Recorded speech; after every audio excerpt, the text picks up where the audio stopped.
1. Okay, so my name is Dina Abello, and I'm here to discuss the killing of my husband, James NateGreer, by the Hayward and Bart police. May 23rd, 2014, he was pulled over for driving goofy on Mission Boulevard at the Kmart parking lot. He pulled over. Several police officers arrived, and by the time he got out of his car to do a sobriety check, we lost count. About 17 police officers were there. There was video cameras. It was all recorded by 4 different angles, 4 different cameras, and he was wrestled to the ground. He was given,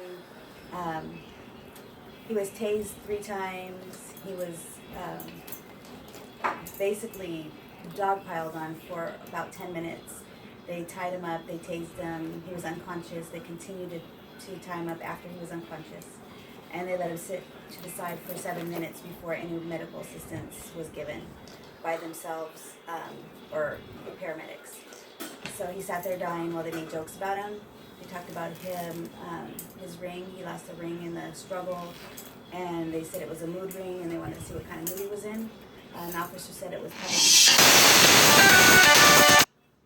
And after that, the ambulance came and took him.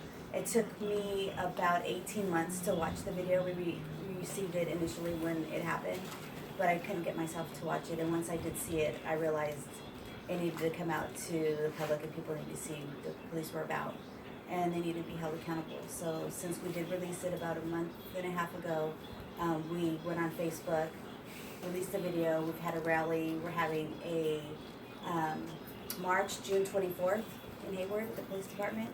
And I've contacted the district attorney about some changes that need to be made as far as the reporting. And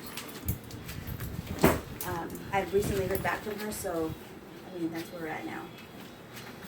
In Alameda County, they don't have to report any in-custody deaths unless it's involved with the firearm, and he was tased and not shot. So basically, the district attorney wasn't aware of what happened. So I've wrote her several messages, emails, and stuff to have that policy changed. And I heard back from her recently, and she said she was looking into changing that policy. So. Beautiful. Okay, any questions for Dina from our beautiful group? Any questions? Yeah. How do you have the strength to just be here and talk in that way? That's so amazing. The first year and a half, I basically stayed in bed with the blanket over my head. I didn't do anything. And I guess that's just the process I needed to take. If I would have released a video then, I probably wouldn't have been able to do what I'm doing now. I've seen the video. The first time it was really tough watching what happened. There were so many different things that went wrong in the process of watching the video. I lost it, but after that I started to watch it again just to investigate and try to see what went wrong, and I was taking notes and everything, so I kind of changed gears a little bit.